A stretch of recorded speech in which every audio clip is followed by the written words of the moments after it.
Hi everyone, my name is Dana Wilkos. I'm the Health Literacy Educator for the New Orleans Public Library.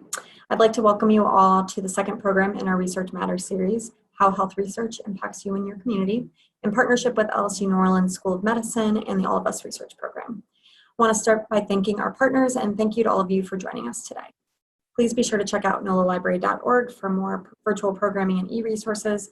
If you're here in New Orleans, you can find information about how to sign up for a 45-minute in-person library session at a branch near you. A couple of quick housekeeping notes before we get started. I am going to be recording this session, so it'll be available to access on the library's YouTube page at a later date, and I'll be emailing anyone who's registered with that info once it's posted. We also have muted everyone upon entry, so I'd ask you to keep yourselves muted. If you have any comments or questions, please just put them in the chat and we can address those at the end. I'd also recommend turning on speaker view in Zoom, as I think you'll find that to be most helpful for today's presentation. This meeting does have closed captioning available. There's a button at the bottom of your Zoom controls there. You click that and there will be closed captioning. And then finally, I'll be posting a link to a brief survey at the end of the presentation in the chat. So I'd ask you to fill that out if you have a few minutes. Oops. Oh, sorry. There we go.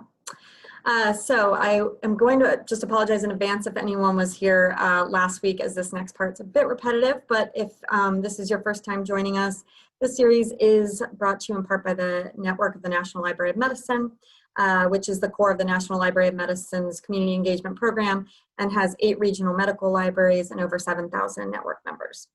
The mission of the network is to advance the progress of medicine and improve public health. And it supports its mission through the regional medical libraries by providing funding, training, and connections to empower members to transform their communities with trusted health information. They aim to improve the public's access to information with the goal of empowering people to make informed decisions about their health. The National Library of Medicine and the National Institutes of Health's All of Us Research Program have teamed up to build the NNLM All of Us Community Engagement Network and an All of Us Training and Education Center. The All of Us Research Program aims to build one of the largest, most diverse data sets of its kind for health research, with 1 million or more volunteers nationwide who will sign up to share their information over time.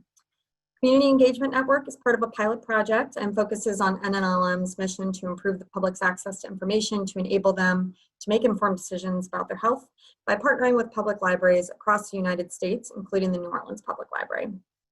In last week's session, we discussed health inequities, how they impact our communities here in New Orleans, and what those inequities look like in the time of COVID.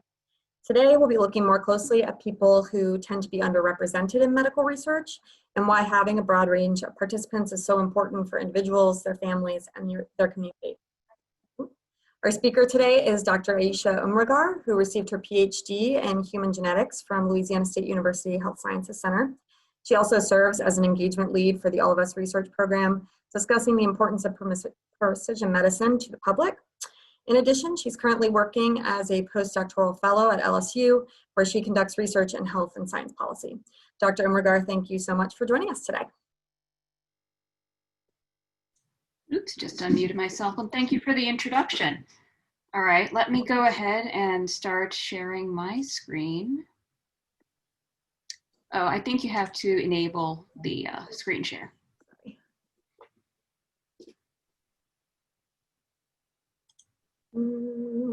Sorry, everyone.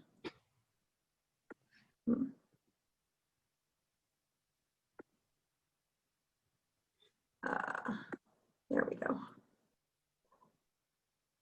Okay, you should be able to have it now, sorry. Yes. Great.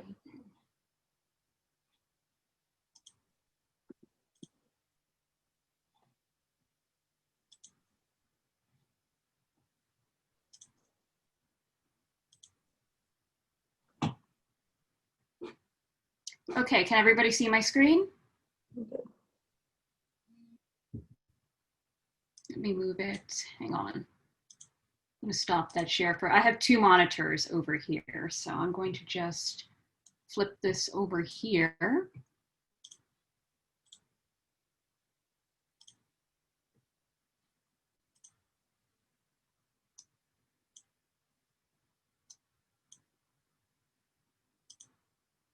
All right, there we go, much better. All right, well, like I said, thank you all for attending today. If you were here with us for our session last week, we're kind of going to be building on what we talked about.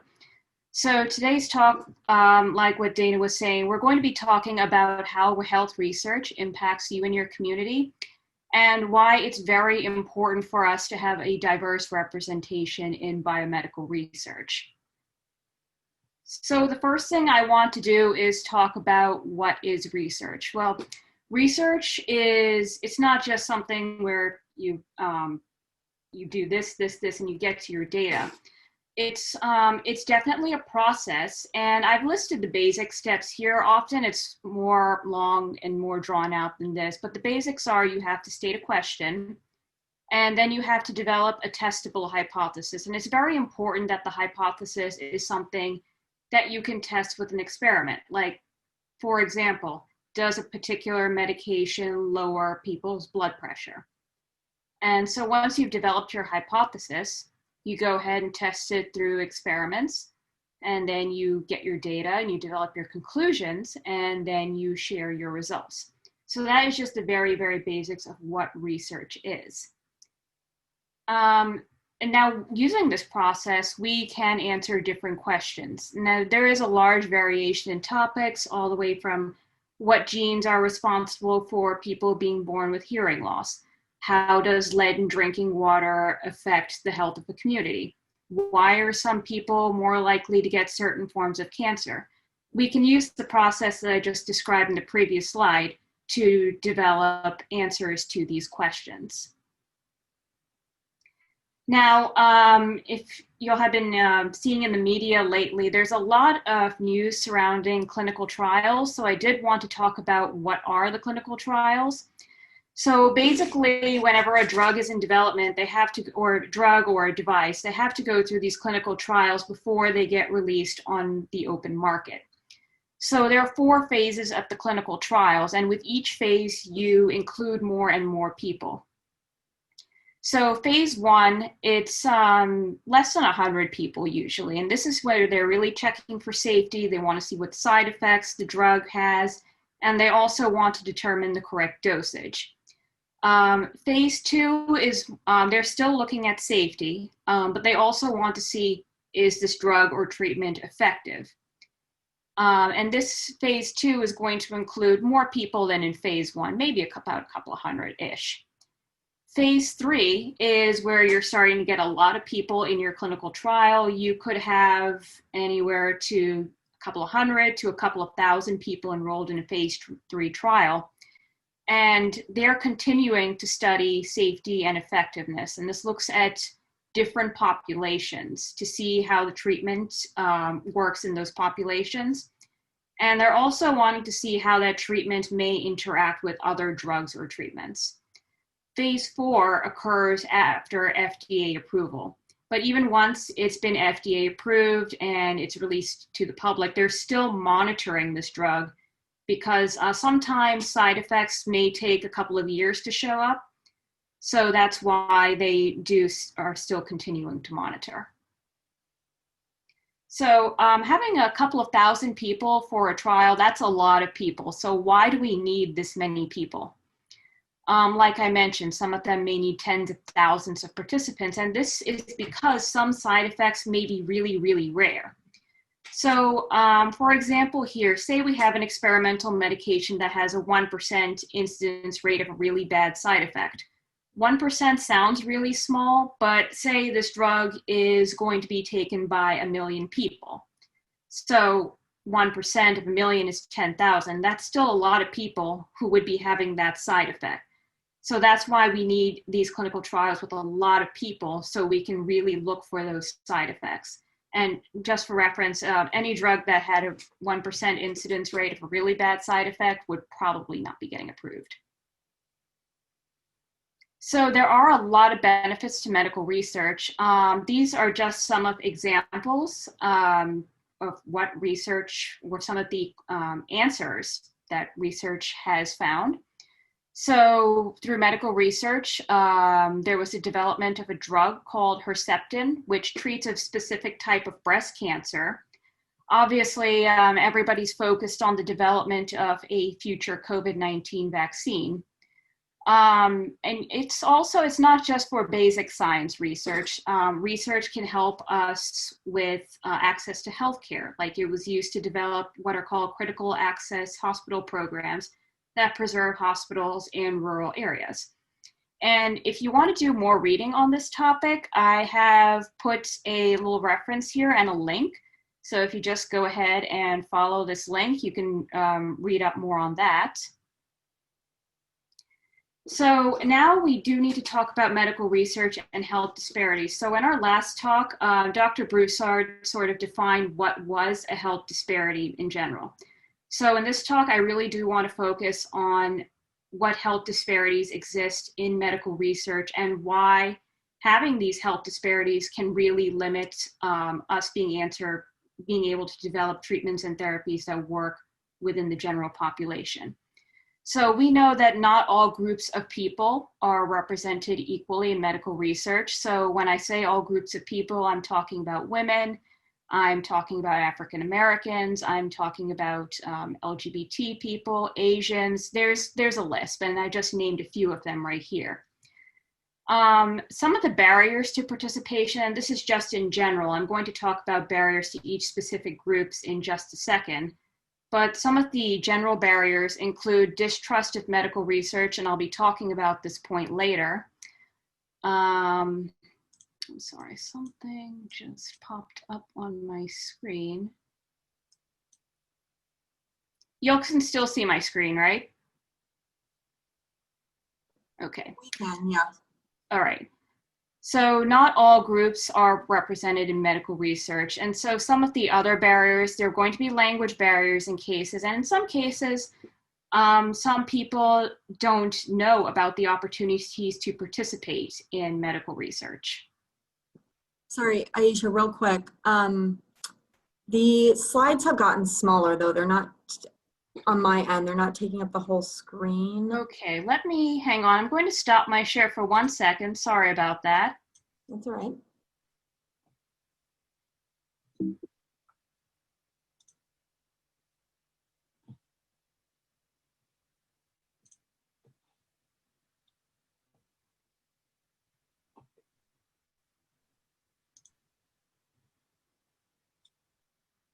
Okay, I think I have that fixed. I'm going to go back and start sharing again.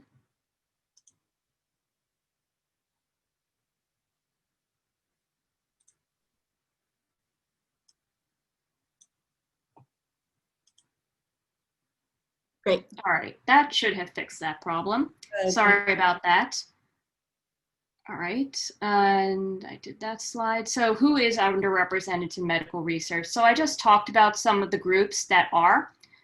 Like I said, they can be ethnic or racial minorities. Women have also historically been underrepresented in medical research, as has the LGBT community, and also people who live in rural areas. And I'm going to get to each of these groups in just a second. I first want to start with race and ethnicity. So there has definitely been issues with trying to enroll minority participants into clinical trials. And this is for a number of reasons. One of the chief among them being is distrust of the medical and scientific community, which this trust is definitely warranted. One example is the African American community. Past research studies, for example, the Tuskegee experiments, to put it mildly, did not treat these groups fairly. And this historical discrimination still affects us today, and obviously is going to make people less likely to want to participate in these just because research has not been fair to them. Other issues may be, like I mentioned, a language barrier. A lot of times, some of these clinical trials, they may be only advertising in English, and so that creates another barrier. Access to transport to these clinical trials is going to be an issue, like say, and this is not necessarily race specific, but say you have a job where you can't take time off work to participate in the clinical trials, well, then you are not going to go. The next category I want to talk about is gender. So just to go over some of the history about why women have generally been excluded from the clinical trials, in 1977, the FDA banned women of childbearing age from participating in phase 1 and phase 2 of clinical trials due to concerns about birth defects, which these birth defects actually did occur in past clinical trials way back in the mid-1990s or mid-1900s. So that's why this rule was implemented. And the ban was eventually lifted in 1993. So, I mean, while they were trying to protect women and their children from birth defects, this also had the side effect of women not being included into clinical trials, which is a problem because women may respond to a drug in a different way than men due to differences in size, body composition, and hormone levels. And one really good example is aspirin. So taking low doses of aspirin affects men and women in different ways. And when aspirin was first studied, this was back in the 1980s-ish. So obviously this was before the ban was lifted, and so women were not really studied at this time. So they didn't really find out about the differential effects of how aspirin affects men and women until years later. And obviously that's a problem. I mean, if you're still giving this drug to women, but it's not really being checked to see where it works, if it works for them, that's going to be an issue. Okay, so now for the LGBT community, you may hear them referred to in research as sexual and gender minorities, or SGM. And like I mentioned previously, this includes members of the lesbian, gay, bisexual, and transgender community. This community, they do have unique healthcare needs, and they also have unequal access to healthcare. And part of this is due to discrimination and mistrust of the medical establishment. Like, for example, somebody who is a transgender male, if they need gynecological care, they may hold off on that just because of fear of discrimination. Another group I want to talk about is people who live in rural areas. So one of the most obvious barriers to participation is the distance. They're going to be quite a commute from any health center, or so for them to participate in a clinical trial, it's even more of a burden for them to take the time off to make the commute there and then make the commute back. They're also more likely to delay care because of the long commute times. In addition, just by living in a rural area, you're going to be facing some health disparities just because people who live in rural areas are less likely to have health insurance. And when we talk about these different groups, these groups can definitely intersect. So when we talk about rural African Americans in particular, they're even more of a risk than other rural residents for developing cancers. So now that I've discussed all that, I want to talk about why is diversity important in medical research. And we kind of touched on this already, especially with the example pertaining to aspirin, but how well a medical treatment works can depend on your age, it can depend on your race and ethnicity, and it can depend on your gender. Another example I want to use is ACE inhibitors. So this is a type of blood pressure medication. And we now know that this may not work as well in African Americans when compared to white participants. So when we talk about diversity and the COVID-19 clinical trials, we're still seeing this race disproportionality. We're seeing most of our clinical trial participants are still white, and that's going to be a particular problem with COVID-19 just because not all populations have borne the brunt of COVID-19 equally. African Americans and Hispanics are more likely to be affected by COVID-19, and they're also more likely to have worse outcomes. So what does all of this have to do with precision medicine? So if you were here for our talk last Thursday, we kind of touched on what exactly is precision medicine, but I'm just going to go over that again. So precision medicine is an emerging approach for disease treatment and prevention, and it takes into account an individual's lifestyle, environment, and biological makeup. Now, biological makeup is kind of self-explanatory. It's like, what are your genetics? How tall are you? How short are you? But when we're talking about lifestyle and environment, we're talking about how good is your access to healthcare? How good is your access to healthy foods? Do you have access to good schools? What is your exposure to pollution like? Do you live in a heavily polluted area? And also, what is a person's exposure to racism and systemic racism? And that is a very important one too, because the effects of racism and systemic racism, they can cause what we refer to as toxic stress. And this stress can be chronic, means it accumulates over the lifetime of an individual. And this stress can lead to worse outcomes. So that's why we want to look at all of these factors to determine what treatments are best, because it's not just your biology, it also depends on where you live and how you live. And so in order to develop the treatments that work for everyone, we're going to need a diverse group of participants. We need participants from rural areas. We need participants from a wide variety of ethnic backgrounds. We need women. And we need them just because we need people who have these different biology and different lifestyle and different exposures.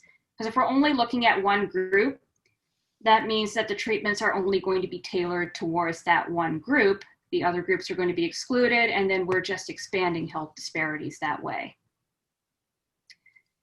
So we know that this is a problem. What are we doing to improve it?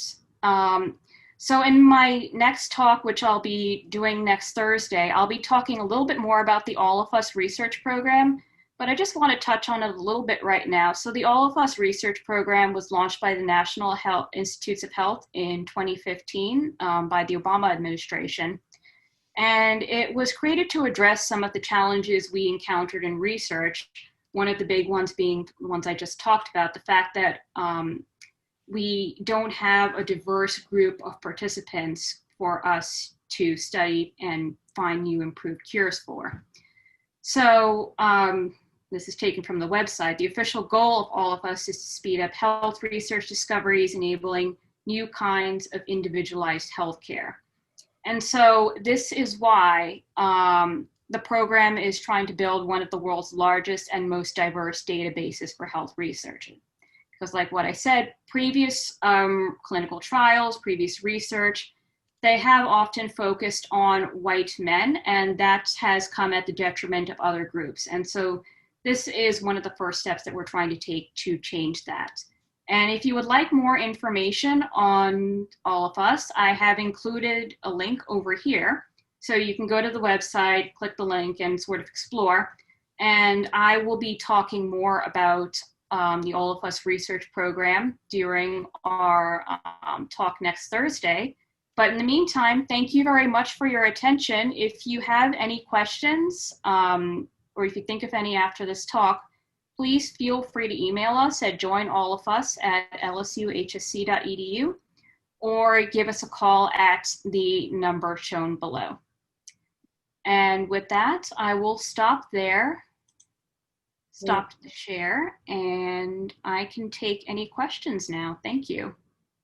Thanks, Ayesha.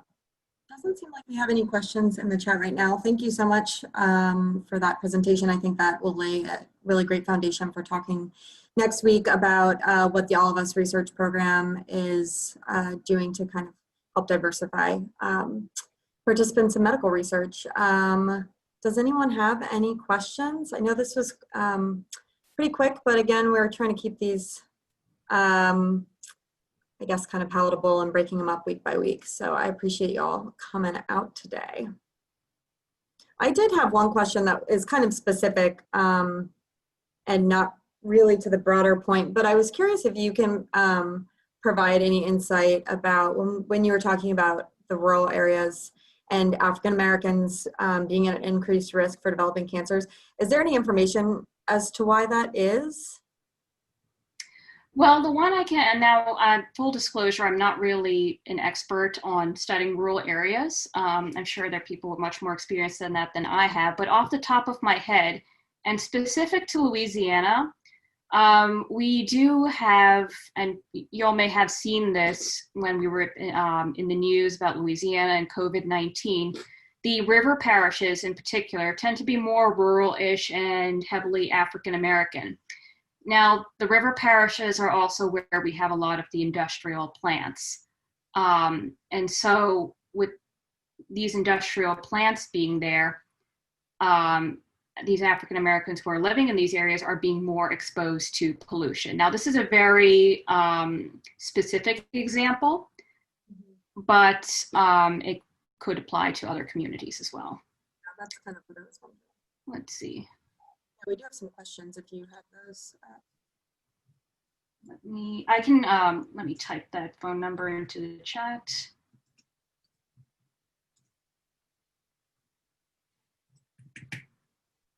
Okay, so that is the number for the All of Us Research Clinic at LSU Health Sciences Center. And I do see another question in the chat. How can we ensure the speediness of the COVID-19 trials meet standards while still reaching the people it needs to reach? Okay, so that's, I'm going to sort of tackle that question in two parts. So addressing the speediness of the COVID-19 trials, because obviously we want those vaccines out as fast as possible. Now, when these clinical trials are conducted, safety is and should always be the first issue. I think this kind of came up in our talk last time. Somebody was asking, do we think that we're going to get a vaccine by early November? Dr. Millet said that is very unlikely, and I will concur with that statement, that before any vaccine is released to the public, we have to be ensuring safety. That's a number one priority. If a vaccine is released that is causing these adverse effects, and just as an addendum, some people may have seen the news about AstraZeneca stopping one of their COVID-19 trials because somebody did have an adverse reaction. That's what you're supposed to do. If somebody has this adverse reaction, you need to pause the trial, review the data, and make sure it's safe to continue. And so the second part, while reaching the people it needs to reach. Honestly, I don't think fixing this issue of diversity and inclusion is going to be fixed just by the COVID-19 trials. All of Us is trying to address this, and in fact, there are several initiatives with All of Us that we're not enrolling anybody in any COVID-19 vaccine trials, just to throw that out there. But we are trying to get the word to our participants because we do have more underrepresented people in biomedical research enrolled in All of Us. So we're also trying to tell them about what opportunities there are to participate in COVID-19 research. Great. Anyone else have any questions?